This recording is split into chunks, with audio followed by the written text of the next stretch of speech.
নবী থুতু মোবারক যদি কারোর ঠোকে লেগে গেছে, সাহাবায়ে কেরামদের সারা জীবন যেই কথা শুনছে সেই কথা কোনোদিন ভোলে নাই।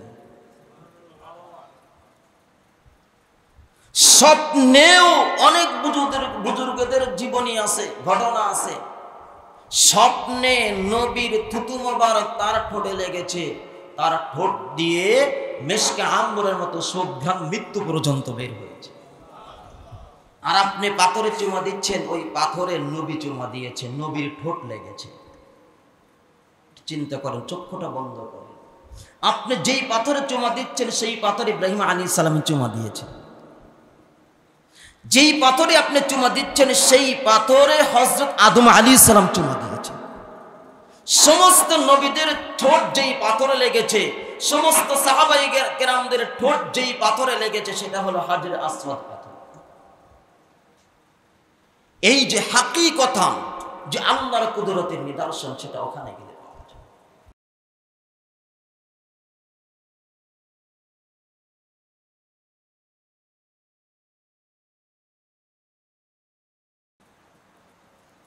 বর্তমান যেই মাসটি চলছে আরবিতে, এটা হলো দিলকাদ, দিলকাদ মাস আর কি।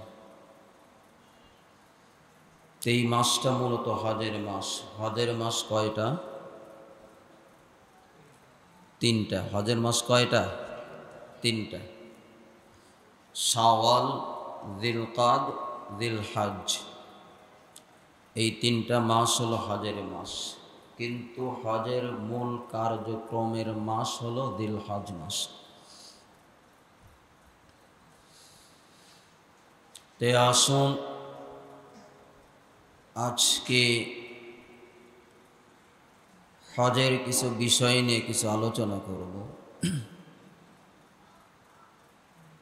ইসলামের একটি গুরুত্বপূর্ণ একটি রকন, একটি স্তম্ভ, একটি খুঁটি, একটি বিনা।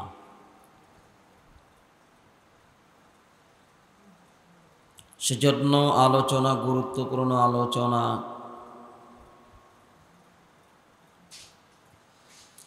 বিষয়টা সবার মন দিয়ে, দিল দিয়ে আলোচনা শোনা খুবই জরুরি, খুবই ইম্পর্টেন্ট বিষয়। সেজন্য মনোযোগ দিয়ে আলোচনা আমাদের সবারই শুনতে হবে। আল্লাহ রাব্বুল আলামিন আমার তেলাওয়াতকৃত আয়াতে কারিমার মধ্যে আল্লাহ তাআলা বলতেছেন, কুল সাদাকাল্লাহ। আল্লাহ তাআলা যা কিছু বলেন সব সত্য নাকি মিথ্যা? বলেন তো, কত সত্য? মাপা যাবে তো মনে হয়। আল্লাহ তাআলা বলতেছেন, কুল সাদাকাল্লাহ। আল্লাহ তাআলা যা কিছু বলেন সব সত্য। সব কি? কুল, হ্যাঁ নবী আপনি বলিয়ে দিন। এই আয়াতে কারিমার ইশারা হলো জাতির পিতা হযরত ইব্রাহিম আলাইহিস সালামকে উদ্দেশ্য করে আল্লাহ বলতেছে।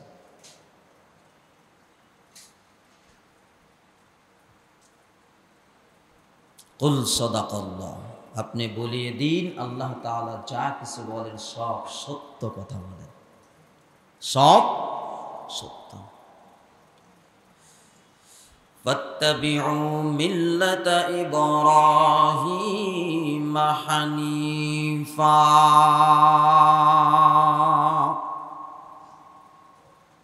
ফাত্তাবিউ মিল্লাতা ইব্রাহিম, তোমরা সবাই ইব্রাহিম আলাইহিস সালামের ধর্মের অনুসারী হয়ে যাও। কার ধর্মের? সবাই বলুন, ইব্রাহিম আলাইহিস সালাম। ফাত্তাবিউ, ইত্তেবা করো, অনুসরণ অনুকরণ করো, মেনে চলো, মিল্লাতা, মিল্লাত অর্থ ধর্ম, তার ধর্মের অনুসারী হয়ে যাও। ইব্রাহিম আলাইহিস সালাম কেন হানিফা?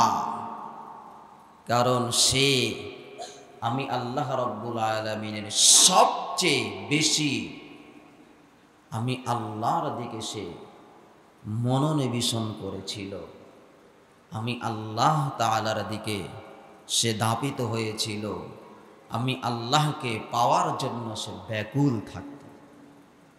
কথা বলেন ঠিক কিনা? ইব্রাহিম আলাইহিস সালাম কাকে পাওয়ার জন্য ব্যাকুল থাকতেন? সবাই বলে কি পরিমাণ?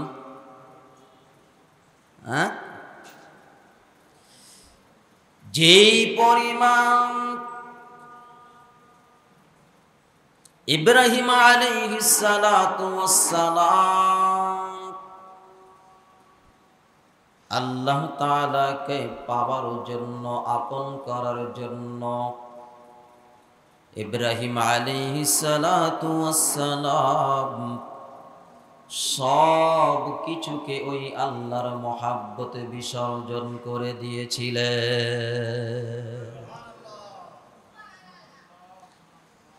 নিজের জীবনের সব কিছু ওই রবকে পাওয়ার জন্য বিসর্জন করে দিয়েছিলেন।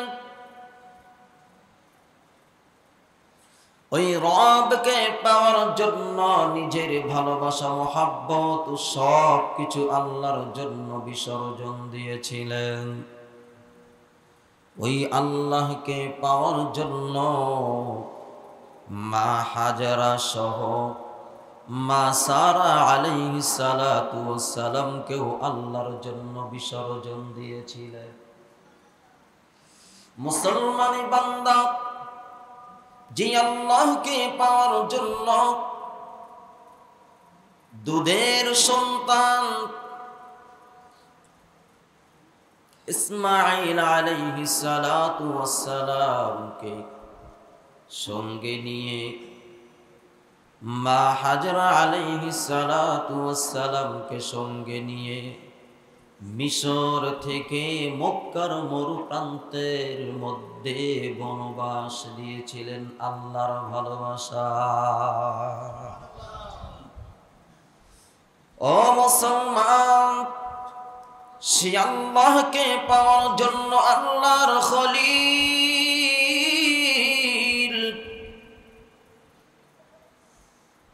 যখন সন্তান বাবার সাথে চলার উপযোগী হয়েছিলেন, ওই সময় নিজের সন্তানের গলার মধ্যে ছুরি চালাইতেও দ্বিধাবোধ করে নাই আল্লাহর ভালোবাসার জন্য। এক কথায় সব কিছু বিসর্জন। এক কথা, কার ভালোবাসার জন্য? সবাই বলে আল্লাহর ভালোবাসা। সেজন্য আল্লাহ তাআলা বলতেছেন, তোমরা কেন ইব্রাহিম আলাইহিস সালাতু ওয়াস সালামকে অনুকরণ করো বা তার ধর্মকে অনুকরণ করো বা মেনে চলবা? কারণ হানিফা, সে আমি রবের জন্য সব কিছু দিয়েছিলেন। সুবহানাল্লাহ বললেন না? এতটাই দিয়েছিলেন যে আল্লাহ রাব্বুল আলামিন সেই ইব্রাহিম আলাইহিস সালামের ধর্মটাই আল্লাহ আমাদের ধর্ম হিসেবে নির্বাচন করেছেন। কি সুবহানাল্লাহ বললেন না? যে আরো জোরে বলেন না সুবহানাল্লাহ। আল্লাহ তাআলা কোরআনের অন্য আয়াতে কারিমার মধ্যে আল্লাহ তাআলা বলতেছেন, ওয়াজাহিদু ফিল্লাহি হাক্কা জিহাদি হুয়া ইজতাবাকুম ওয়া মা জাআলা আলাইকুম ফিদ-দীনি মিন হারাজ মিল্লাতা আবিকুম ইব্রাহিম হুয়া সাম্মাকুমুল মুসলিমিন। সুবহানাল্লাহ। ইব্রাহিম আলাইহিস সালামের ধর্মটা এত সুন্দর ছিল যে সেই জন্য আল্লাহ তাআলা আমাদের ধর্মটাকে তার ধর্মের অনুকূলে বানিয়ে দিয়েছেন। সুবহানাল্লাহ। আমরা যে মুসলমান, এই শব্দটাও আল্লাহ রাব্বুল আলামিন ইব্রাহিম আলাইহিস সালাম থেকে নিয়েছেন। হুয়া সাম্মাকুমুল মুসলিমিন।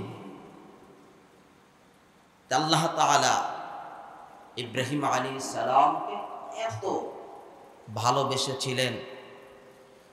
কিতাবের মধ্যেও আসছে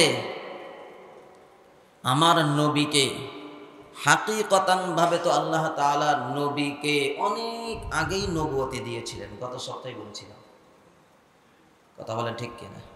হাকিকতান ভাবে, কারণ আল্লাহর ইলমে তো আছে হাজার কোটি বছর পরে কি করবে সেটা আল্লাহর ইলমে আছে না নাই? সবাই বলেন আছে না নাই? আছে। আল্লাহ তাআলা যে নবীকে আখিরি জামানার নবী বানাবেন, পাঠাইবেন নবী বানাইয়া, এটা তো আল্লাহ তাআলার হাজার কোটি বছর পূর্বেই তার ইলমে ছিল। কথা বলেন ছিল কি ছিল না? হাজার কোটি বছর পূর্বেই ছিল নবীকে নবুয়তি দান করবেন। কিন্তু বাহ্যিকভাবে প্রকাশ্যে আল্লাহ তাআলা আমাদের নবীকে নবুয়তি দিয়েছিলেন হলো 40 বছর পার হওয়ার পর। কি হওয়ার পর? সবাই বলে 40 বছর পার হওয়ার পর আল্লাহ তাআলা নবীকে নবুয়তি দিয়েছেন। কিন্তু হাকিকতান ভাবে আল্লাহর ইলমে সেটা হাজার কোটি বছর পূর্বেও ছিল যে ইনি হবেন আখিরি জামানার নবী। কথা বলে ঠিক কি? সেজন্য নবীর হাদিস আছে যে আদম আলাইহিস সালাতু ওয়াস সালাম যখন কাদা মাটির সাথে মিশ্রিত, এর পূর্বেই আল্লাহ তাআলা আমাদের নবীকে নবুয়তি দিয়েছেন। মানে সেটা আল্লাহর ইলমে, কার? আল্লাহ যে নির্বাচন করে রেখে দিয়েছেন। একটা উদাহরণ দিলে ভালোভাবে বুঝবেন। আমাদের দেশে রাষ্ট্র পরিচালনা করার ক্ষেত্রে আমাদের দেশের সবচেয়ে দামি জায়গা রাষ্ট্রীয়ভাবে হলো সংসদ, যেখানে রাষ্ট্র পরিচালনার সব কার্যক্রম কি করা হয়? পরিচালনার সব কিছু মেনটেন করা হয়। কি কথা ঠিক নেবে? ঠিক। সংসদে আমাদের বাংলাদেশের সামনের 1 বছরের চালানোর জন্য কি পরিমাণ টাকা পয়সা অর্থ লাগে বিভিন্ন খাতে, এর একটা বাজেট পাস করা হয়, উপস্থাপন করা হয়। হয় কি হয় না? কথা বলে। উপস্থাপন করা হয় কি হয় না? হয়। উপস্থাপন করা হয় ধরে নাম 2-1 মাস আগে, কিন্তু সেটা কার্যকর বাস্তবায়ন করা হয় আরো 2-4 মাস পরে। মনে হয় বুঝতেছেন না আপনারা?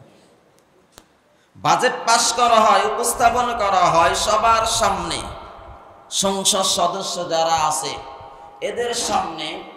আবার এখানে শত শত ক্যামেরাম্যান থাকে, ভিডিও ম্যান এরা থাকে, বিভিন্ন টিভির চ্যানেল, সবার সামনে উপস্থাপন করা হয়।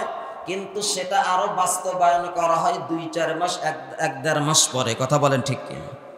আমার আল্লাহ রাব্বুল আলামিন রূহের জগতে যখন আল্লাহ তাআলা সমস্ত রূহগুলো আল্লাহ সৃষ্টি করলেন,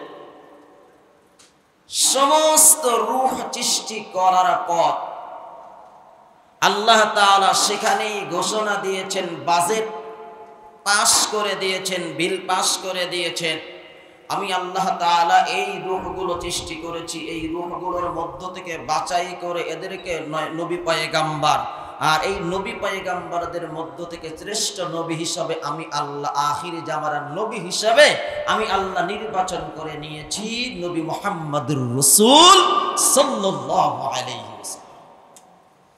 ওই সময় সমস্ত রূহ ছিল, আমরাও ছিলাম, নবী পয়গাম্বারদের রূহ ছিল।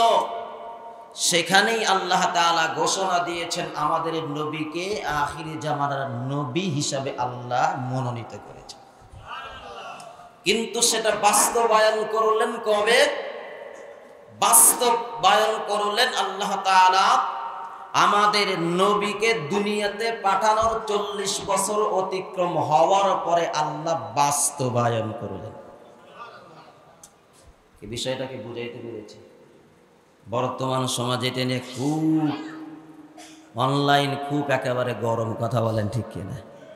গরম কিনা? খুবই গরম। আসলে বোঝার মধ্যে বেশ কম, বোঝার মধ্যে বেশ কম। সেই জন্য আসুক আল্লাহ তাআলা কেন আমাদের ধর্মটাকে ইব্রাহিম আলাইহিস সালামের ধর্মের বাস্তব রূপ হিসেবে আল্লাহ দিলেন? কারণ ইব্রাহিম আলাইহিস সালাম আল্লাহ তাআলাকে পাওয়ার জন্য সবচেয়ে বেশি কোরবানি করেছিলেন, সবচেয়ে বেশি কোরবানি করেছিলেন, বিসর্জন দিয়েছিলেন। সেই জন্য আল্লাহ তাআলা ইব্রাহিম আলাইহিস সালামের ধর্মটাকে আমাদের জন্য করে দিলেন, আমরাও যেন ইব্রাহিম আলাইহিস সালামের মতো আল্লাহকে পাওয়ার জন্য সবকিছু বিসর্জন দিতে পারি। কাকে পাওয়ার জন্য? সবাই বলে আল্লাহকে পাওয়ার জন্য। মা বাবা চায় সন্তান আমার অনুগত হোক, চাই কি চায় না? হ্যাঁ, নাকি মা বাবা চায় আমার সন্তান আমার অবাধ্য হোক? কি চায়? আমার সন্তান আমার অনুগত হোক। আল্লাহ চায় আমার বান্দারা আমি আল্লাহর অনুগত হয়ে যায়। কিভাবে হবে? মডেল দিলেন ইব্রাহিম আলাইহিস সালাম। মডেলকে ইব্রাহিম আলাইহিস সালাম। সেই জন্য আল্লাহ এই কথাটাই বলতেছেন, কুল সাদাকাল্লাহ ফাত্তাবিউ মিল্লাতা ইব্রাহিম হানিফা ওয়া মা কানা মিনাল মুশরিকিন, ওয়া মা কানা মিনাল মুশরিকিন। কেমন পয়গম্বর? যেই পয়গম্বর আল্লাহ ব্যতীত অন্য কাউকে আল্লাহর সাথে শরীক করতেন না, শিরিক করতেন না, সে মুশরিকদেরও অন্তর্ভুক্ত ছিলেন না। কারণ এমন একটা সময়, এমন একটা জামানায়, যেই জামানায় মূর্তি পূজা দিয়ে সব ফ্যামিলিতে ভরপুর ছিল। কথা বলেন ঠিক? মূর্তি বানাইতো এমন একটা জামানা। কিন্তু সেই সবগুলো বাধা পেরিয়ে, ওভারটেক অতিক্রম করে আল্লাহর পিতার মিশন, আল্লাহকে নিজের করে নেওয়া, সেটা করেই ছেড়েছে, দেখাইয়া দিয়েছে। কথা বলেন ঠিক? তো এবার আসুন আল্লাহ তাআলা কি বলতেছেন, ইন্না আউওয়ালা বাইতিন উদিআ লিন-নাসি লাল্লাযী বিবাক্কাতা মুবারাকান ওয়া হুদাল লিল আলামিন। আল্লাহ তাআলা বলেন, ইন্না আউওয়ালা বাইত, পৃথিবীর জমিনে সর্বপ্রথম ঘর বাইতুল্লাহ। সুবহানাল্লাহ। সর্বপ্রথম ঘর কোনটা? ইন্না আউওয়ালা বাইত উদিআ লিন-নাস, যেটা মানুষের জন্য নির্ধারণ করা হয়েছে, মানুষের ইবাদতের জন্য নির্ধারণ করা হয়েছে। লাল্লাযী বিবাক্কাতা, যেটা মক্কায় অবস্থিত। যেটা কোথায় অবস্থিত? মক্কায় অবস্থিত। মুবারক, বরকতপূর্ণ, ওয়া হুদাল লিল আলামিন, সারা জাহানের জন্য হেদায়েতের মূল কেন্দ্র। জোরে বলেন না সুবহানাল্লাহ। সমস্ত জাহানের জন্য। আলামিন, আলম এক বছর, আলামিন বহু বচন। যত আলম রয়েছে, শুধু এই পৃথিবী নয়, যত আলম রয়েছে, কিতাবের মধ্যে আসছে, তাফসীরের কিতাবের মধ্যে আছে আলম কত। কোন কোন বর্ণনায় পাওয়া যায় 70-এর অধিক আলম রয়েছে। সুবহানাল্লাহ। তো সমস্ত আলমের জন্য হেদায়েত হিসাবে আল্লাহ তাআলা এই বাইতুল্লাহকে আমাদের জন্য দান করেছেন। সুবহানাল্লাহ। এবার আসুন আল্লাহ তাআলা কি বলতেছেন, ফীহি আয়াতুম বাইয়িনাতুম মাকামু ইব্রাহিম। আল্লাহ বলেন ফীহি আয়াত, আমি আল্লাহ সেখানে, আমি আল্লাহর কুদরতের নিদর্শনাবলী রেখে দিয়েছি। সুবহানাল্লাহ। ফীহি আয়াতুম বাইয়িনাত, স্পষ্ট নিদর্শন। সেই নিদর্শনগুলোর মধ্যে হলো মাকাম ইব্রাহিম অন্যতম। কোনটা? সবাই বলেন মাকাম ইব্রাহিম। মাকাম ইব্রাহিম যেই পাথরের উপরে দাঁড়াইয়া আল্লাহর পয়গম্বর খলিল আলাইহিস সালাম বাইতুল্লাহ নির্মাণ করেছিলেন। কি করেছিলেন? বাইতুল্লাহ নির্মাণ করেছিলেন। আল্লাহর কুদরতি লিফট, পয়গম্বর ইব্রাহিম আলাইহিস সালাম উঠে দাঁড়াইতেন, পাথর একাই উপরের দিকে উঠত। সুবহানাল্লাহ বললেন না? যে যখন নিচে নামার প্রয়োজন হতো একাই নামতো।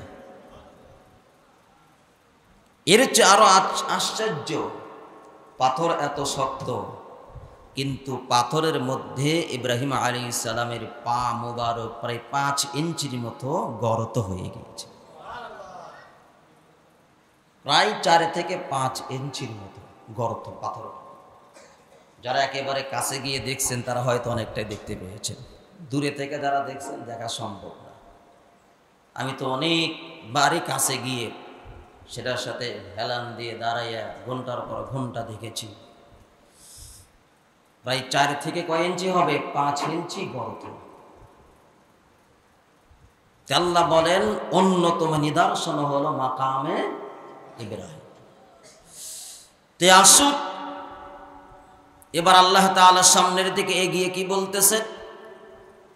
ওয়ালিল্লাহি আলান নাসি হিজ্জুল বাইতি মান ইসতাতাআ ইলাইহি সাবিলা। তোমাদের মধ্যে যাদের সেখানে যাওয়ার সামর্থ্য থাকে তারা যেন ওই ঘরের হজ আদায় করে। কি থাকে? সবাই বলে সামর্থ্য। বর্তমান আসা যাওয়া খরচ সহ একজন ব্যক্তির কাছে যদি 6.5 থেকে 7 লক্ষ টাকা থাকে, তার উপরে হজ খরচ। কথা কি বুঝাইতে পেরেছি? বর্তমান। আর যেই কয়েকদিন হজের কাজ চলবে, 10 দিন বা 15 দিন যেটাই বলেন, সর্বনিম্ন 10 দিন, এই 10 দিন তার ফ্যামিলিতে যদি মধ্যপন্থায় চলার মতো কাপড় চোপড় খাবার দাবারের ব্যবস্থা রেখে সে যদি যাতায়াতের খরচ, ওখানকার খরচটা মেনটেন করতে পারে, তাহলে ওই ব্যক্তির উপরে হজ খরচ। ওই ব্যক্তির উপরে কি খরচ? সবাই বলে। এবার আপনার সম্পদ কি পরিমাণ আপনি হিসাব করবেন। এবার আসুন নবী কি বলছেন।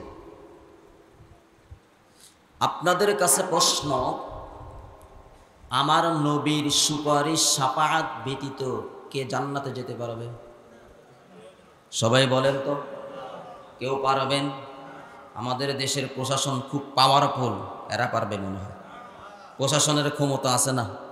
যেতে পারবো না? অস্ত্র, হ্যাঁ, সম্ভব? নবী বলতেছেন, ক্বালা রাসূলুল্লাহ সাল্লাল্লাহু আলাইহি ওয়াসাল্লাম, মান মাতা ওয়া লাম ইয়াহুজ্জ ওয়া আলাইহিল হজ্জ ফালইয়ামুত ইন শাআ ইয়াহুদিয়্যা ওয়া ইন শাআ নাসরানিয়্যা। নবী বলতেছেন, যাদের উপরে হজ ফরজ, ভালো করে শুনবেন কথাটা, যাদের উপরে হজ ফরজ হয়েছে কিন্তু সে হজ আদায় না করে মারা গেল, নবী বলেন ওই ব্যক্তি ইহুদি হয়ে মারা যাক, খ্রিস্টান হয়ে মারা যাক, বিধর্মী হয়ে মারা যাক, আমি নবী ওই ব্যক্তির উপরে আমার কোনো দায়িত্ব নেই। হিসাব করেন তো কথাটা কত বড় মাপের। আজকে যারা হজ না করে সম্পদ গোছায়া গোছায়া বাড়ি করতেছেন, এই সেই অনেক কিছু করতেছেন, তাদের মাথায় এটা ঢুকায় আনেন,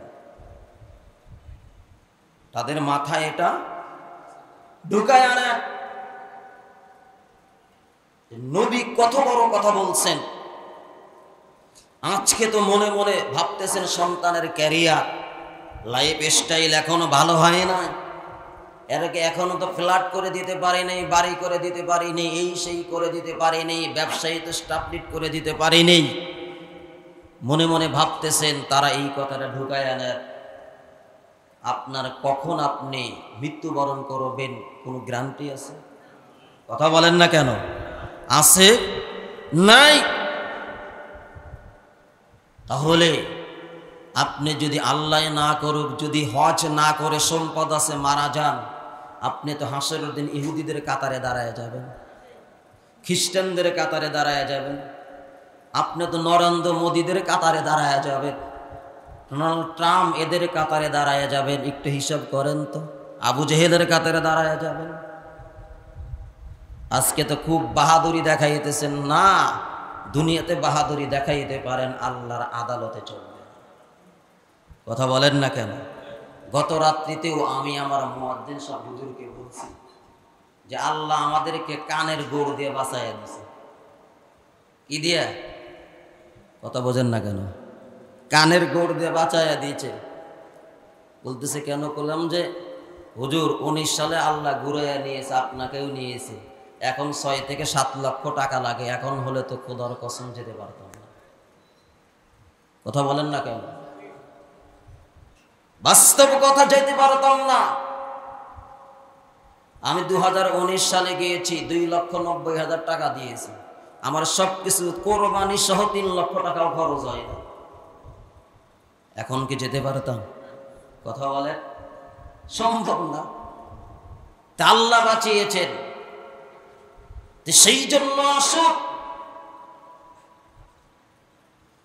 নিয়ত করেন, পাক্কা ইরাদা করেন।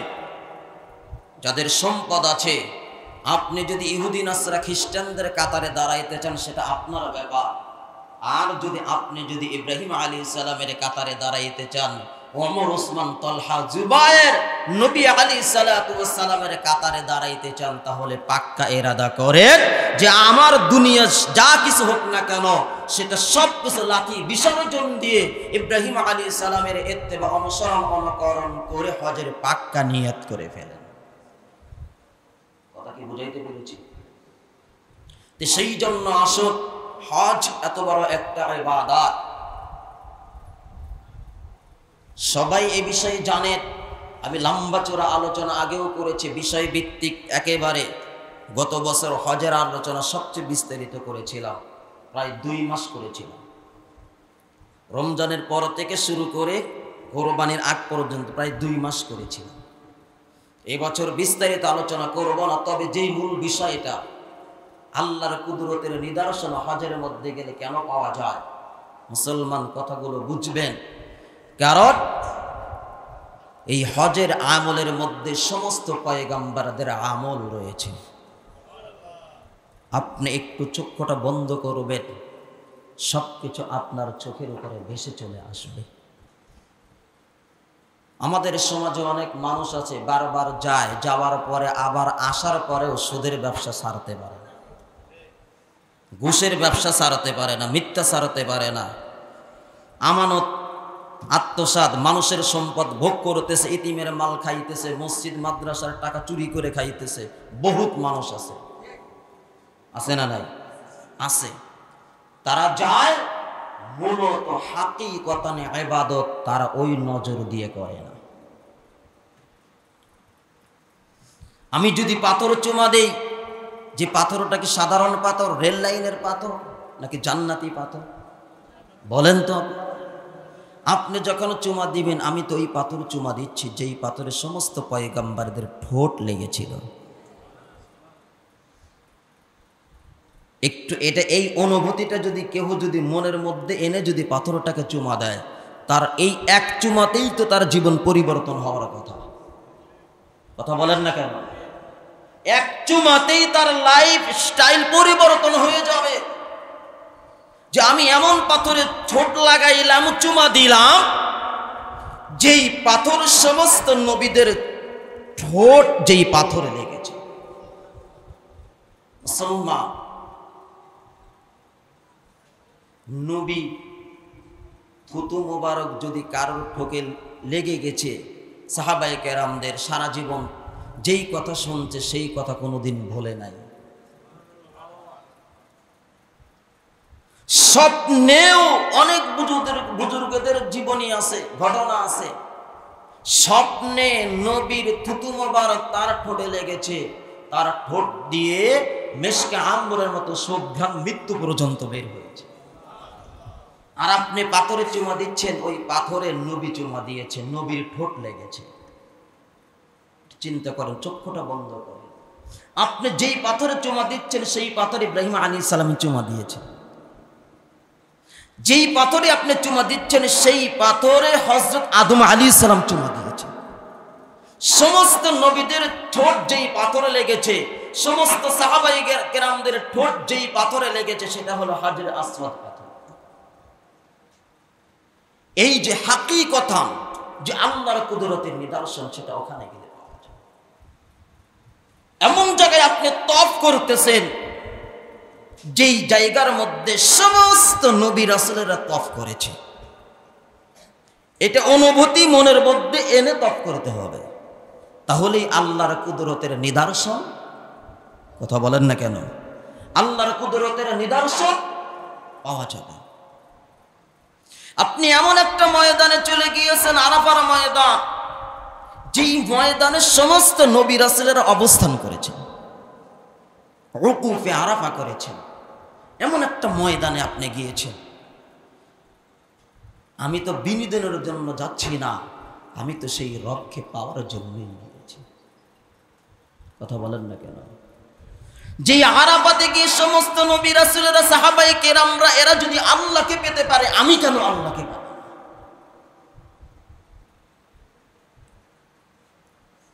যে আরাফার ময়দানে গিয়ে সমস্ত নবী রাসূলদের অন্তর থেকে দুনিয়ার মহব্বত বের করে দিয়ে আল্লাহর মহব্বত ঢুকাইতে পেরেছে, আমি কেন পারবো না? যে আরাফার ময়দানে সাহাবায়ে কেরাম দুনিয়ার মহব্বতকে লাথি মেরে আল্লাহর মহব্বতকে ঢুকাইয়েছিলেন, আমি কেন পারবো না? কথাটা কি আপনারা বুঝতেছেন? এই অনুভূতিগুলো ভিতরে এনে যদি কাজ করা হয়, অবশ্যই ওই নফস, ওই আত্মা সংশোধিত হবে, কথা বলেন ঠিক কিনা? যে মুজদালিফা তো ওই ময়দান, যেই ময়দানে সমস্ত নবী রাসূলেরা ঘুমাইয়াছিলেন, শুয়েছিলেন, রাত্রি যাপন করেছিলেন। সেই জন্য হজের প্রত্যেকটা আমলের মধ্যে আল্লাহর কুদরতের নিদর্শনাবলী আল্লাহ রেখে দিয়েছে। সেটা পৃথিবীর এই জমিন ছাড়া অন্য কোন জমিন আর হতে পারে না। আমাদের সমাজে কিছু মানুষ আছে, মাঝে মাঝে যে লেকচার দেয়, হুজুর আমি লন্ডন ঘুরে আসলাম, কানাডা ঘুরে আসলাম, এটা সেই ওই সেই করে আসলাম। মূলত তুমি কচুটা করে আসলা, তোমার কাছে লন্ডন কানাডার এর মডেল তোমার কাছে ভালো লেগেছে, সেই জন্য তুমি লন্ডন কানাডার মহব্বতে আশিক হয়েছো। আর আমার কাছে মক্কা মদিনার জমিন ভালো লেগেছে, আল্লাহর ঘর ভালো লেগেছে, সেই জন্য আমি আল্লাহর ঘরে গিয়েছিলাম। আল্লাহর ঘর, আল্লাহর জমিন ছাড়া দামি আর কোনো জমিন আর ঘর হতে পারে না। কথা বলে, হতে পারে? কথা বলেন। পৃথিবীর জমিনে অভিশপ্ত এলাকা হলো ইউরোপ কান্ট্রি, যে ইউরোপ কান্ট্রির মধ্যে কোন নবী রাসূলদের পদচারণ হয় না। কথা বলেন না কেন? আজ আমাদের সমাজের মধ্যে ইউরোপ কান্ট্রিতে কেউ ছেলে গেলে, সন্তান গেলে, ভাই বেরাদার গেলে গলা ফুলায় হাঁটে, কথা বলেন না কে? হ্যাঁ, অথচ ইতিহাস খুঁজে দেখেন ইউরোপ কান্ট্রির একটা দেশেও কোন নবী রাসূলদের পদচারণ হয় না। খুঁজে বের করতে পারলে আমাকে ইতিহাস বলে দেবেন। সেই জন্য মুসলমান যাদের অন্তরে আল্লাহর মহব্বত, নবীর মহব্বত, তারা ওই মক্কা মদিনা তালাশ করে, কথা বলেন না কেন? সেই জন্য আসুক, হজের প্রত্যেকটা আমলের মধ্যে আল্লাহকে পাওয়া যাবে, আল্লাহর মারিফাত পাওয়া যাবে, আল্লাহর নৈকট্য হাসিল করা যাবে, আল্লাহর কুদরতের নিদর্শনাবলী পাওয়া যাবে। সেই জন্য হজের জন্য যারা যান নাই, পাক্কা ইরাদা করেন আমার সংসার চলে যাক, আমার সব বিসর্জন হয়ে গেলেও যাক, অসুবিধা নাই, কিন্তু আল্লাহর আদালতে যেন আমি গিয়ে যেন নবী রাসূলদের কাতারে দাঁড়াইতে পারি। হজ না করে মারা যাবেন, সম্পদ ছিল করেন নাই, ফেরাউন ও নমরুদ, হামান, উতবা, সাইবা, কাফের বেঈমানদের কাতারে আপনার হাসর হয়ে যাবে। কারণ নবী যদি আপনাকে সুপারিশ না করে, সুহকান সুহকান লিমান গায়্যারা বাদি, যা তুই দূর হয়ে যা, আমি নবীর সুপারিশ ব্যতীত সম্ভব না, তুই তো আমার রওজাটা পর্যন্ত জিয়ারত করে আসতে পারিস না। কারণ নবীর রওজার পাশে গিয়ে যে যখন সালাম দেয়, আমার নবী তো হায়াতুন নবী, আমার নবী হায়াতুন নবী, জিন্দা নবী, আমার নবী তার কবর মোবারকের মধ্যে জীবিত যেই বান্দা যখন গিয়ে নবীর রওজার পাশে সালাম দেয়, আমার নবী তার সালামের জবাব উত্তর দিয়ে দেয়। ক্লাসে আপনার হাজিরা নিলাম আব্দুর রহমান ইয়েচ্ছার, আব্দুল কাদের ইয়েচ্ছার, আব্দুর রাজ্জাক ইয়েচ্ছার। এখন পরবর্তীতে যদি এই খাতাটা আবার দেখা হয়, উপর লেভেলের স্যার যদি এসে যদি দেখে যে গতকালের ক্লাসে কে কে উপস্থিত ছিল, এখানে দেখেই তো দেখবে কে উপস্থিত ছিল আর কে ছিল না। কথা বলেন না কেন?